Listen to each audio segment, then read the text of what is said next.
Hey, what's up you guys? This is the third part of the webinar that took place on the 8th of July. In this webinar, we spoke about cybersecurity and data protection. Please check below to find part 1 and 2 of this event. Our final speaker of the day was Philip Veronesi, who is a cybersecurity advisor. His topic was Connected Mobility, Deepest Secrets.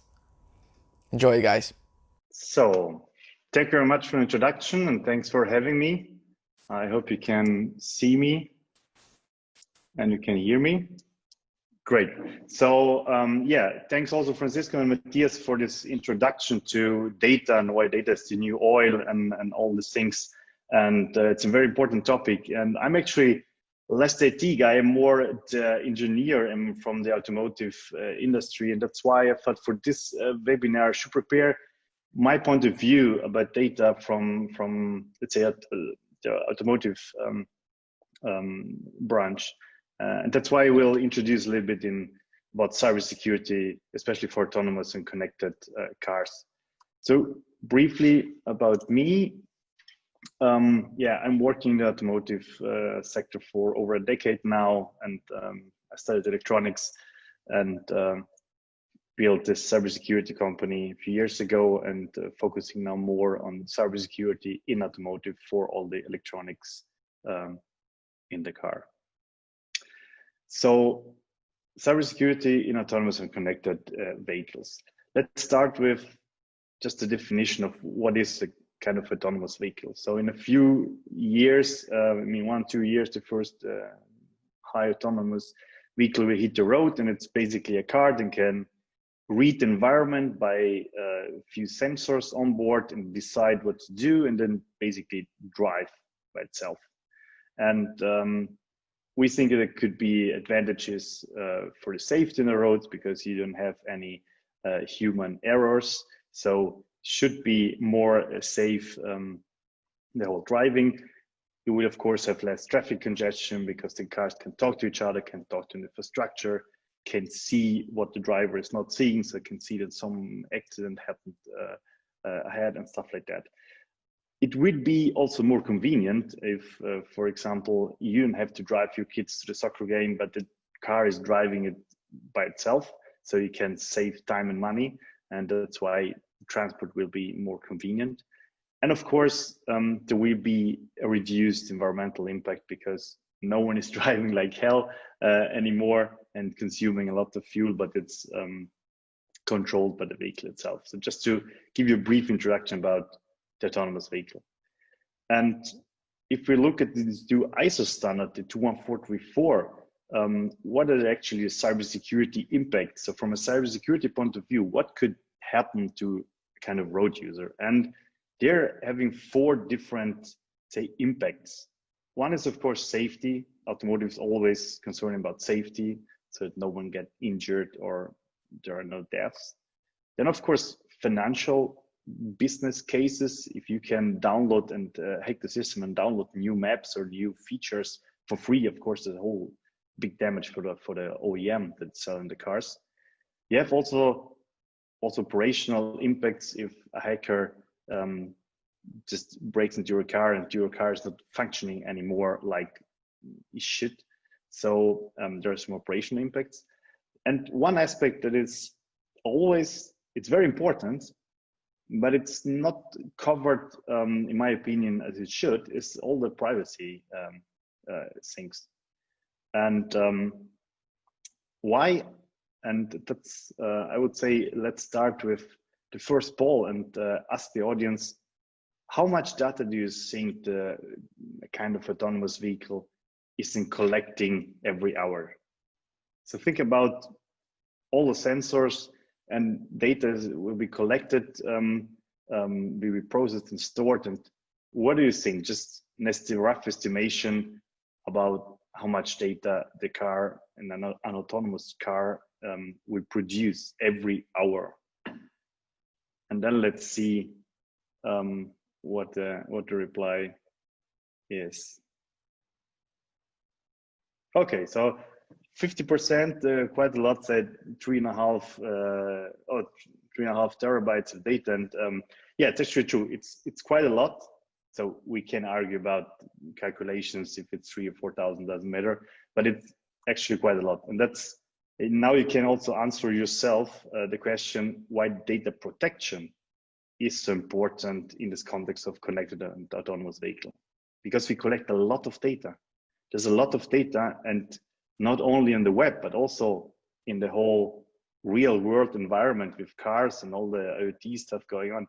Data is the oil of the future, also for the new cars, even if they're driving, especially if they're driving electrically, the data will be the new oil of the future. So we have these 2 points. We say in autonomous cars, we have this privacy and security stuff. With security, we mean all the safety, financial, operational stuff. And but we should take care also about this privacy issue. Why? Because we collect a lot of information, and this information could, let's say, be information that it's personal information. You can identify some users by looking at this information, and that's why it will be valuable for a lot of government and private sector entities. Just to name a few, think about law enforcement. If they know how you drive the car, how fast the car is driving, if you're crossing, even if the light was red and stuff like that, there will be, let's say, entities interested in this kind of data.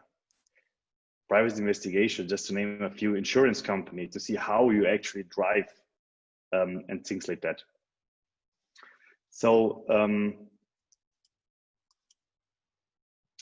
sorry guys. So it's very important,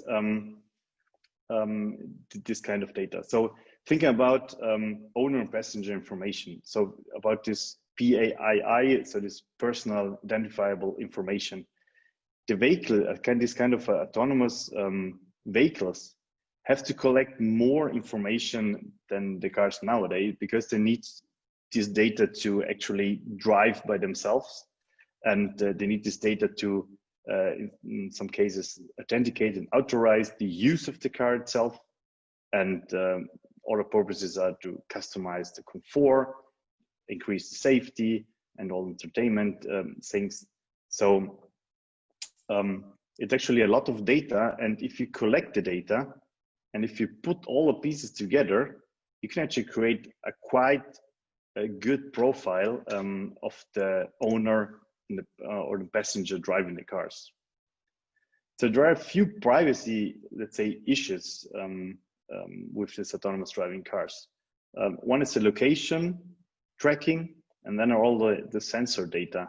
And if we talk about location tracking, all the driving features, they need the location data to be able to navigate. So the destination informations, route information, speed and time traveled, so just to be able to, let's say, navigate.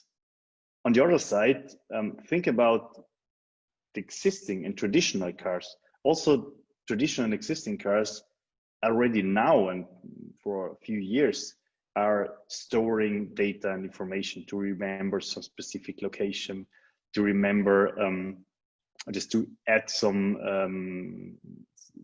more comfort, to provide you additional information that is relevant to your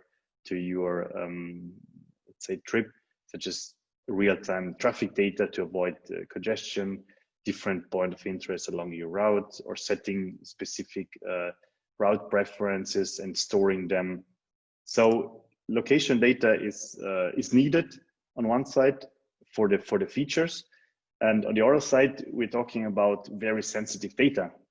So it was a very interesting statement from the New York court, and they said, yeah, actually, if you go one step further and you store all these locations and you have all the history of the location of someone, you can actually maybe see a lot of indisputably private trips, maybe to a psychiatrist. So this is actually the list they noted. So psychiatrist, if someone went to a plastic surgeon or to an abortion clinic, to an AIDS treatment center, to strip club, by the hour motel, and you name it.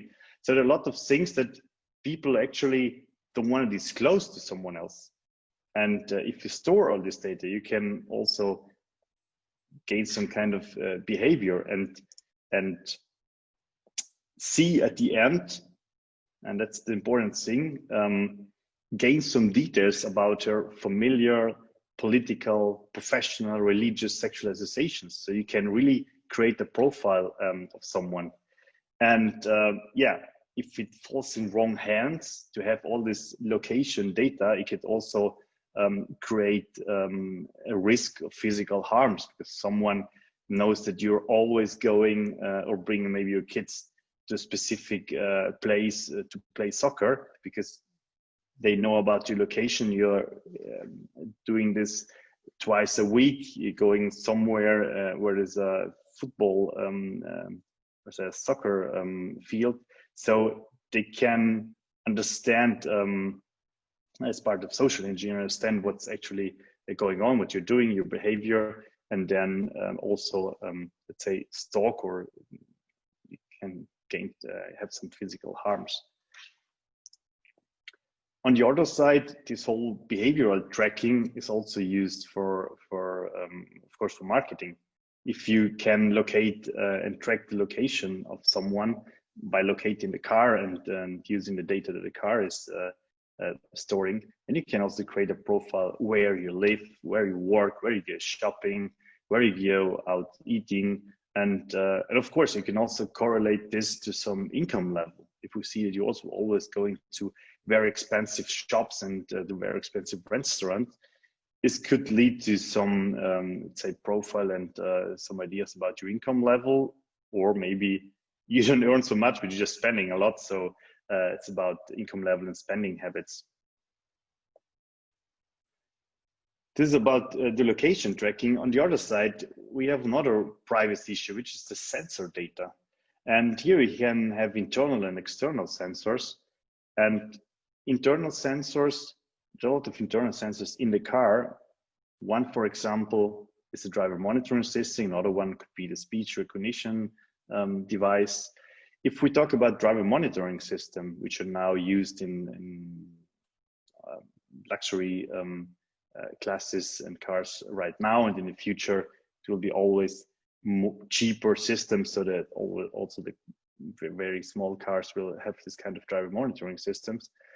This kind of system is basically watching you and can recognize you to authorize and say, okay, you're actually the owner of the car, you can drive the car, or you're one of the registered cars and you can go on and turn on the engine. But it also checks your level of vigilance. If you're still awake or if you're falling asleep, there's actually a prevention system to help you to prevent some accident. But on the other side, of course, it's monitoring your face, scanning your face, and so it will store a lot of very personal information in this regard. If you talk about external sensors, there are a lot of external sensors that an autonomous driving car needs to drive themselves. And if you zoom out a little bit, you can see here a lot of different features, from the Spark system in red to the surround viewing, blind spot monitoring, some adaptive cruise control, which all of you are using maybe, and to say perform this and be able to have this function, the car needs a lot of different kinds of sensors. We have radars, lidars, camera systems, ultrasound systems, and the point is there's a lot of data that will be collected, and so you're scanning the whole environment, and you're scanning also everything which crosses the road. And so if you collect the data and you analyze the data afterwards, you can gain a lot of insights about that. And to recap this a little bit and to say, okay, what can we do, and what will be done in the future, also in the whole development area in automotive industry, to prevent loss of data and to prevent breaches. And we say there are some principles you can adopt. You can use the principle of privacy by default and privacy by design. And I just want to briefly mention that with an example. What does it mean? It means that you try to design your system to not collect unnecessary data and to not process or store unnecessary data. And one example is if you use camera system on your devices to be able to drive autonomously and to recognize your environment. Of course, you're recording everything. So basically you can see here underneath a picture of people crossing the road. And if you collect the data, you can also afterwards see, okay, who was actually the guy here? You can correlate this to the all the information that Matthias gathered on the social media and see, okay, that's actually not the family. So the guy here is with someone else. So you can, let's say, have a lot of insights. And to prevent this, we can, for example, use LiDAR systems. So it's kind of laser system creating a 3D point cloud of the whole environment. This 3D point cloud would be sufficient for the car to drive because it can recognize all the shapes and where he has to go. But it's not it's not an image. So basically, you cannot recognize the face of someone. And so you can have, for this specific function, of course, it's a privacy by default because the system is not even able to recognize people and to create some images. And of course, this is just an example. And of course, autonomous vehicle will use anyway both systems because you have also to recognize the road signs, and that's not possible with LiDAR. So if you also want to recognize the road signs, then you need to have some additional camera systems. But this is the, I just wanted to show you the principle and what can be done in this case. And yeah, we're a little bit out of time, and this actually was my last slide. And if you have some question, feel free to ask them. Thank you very much.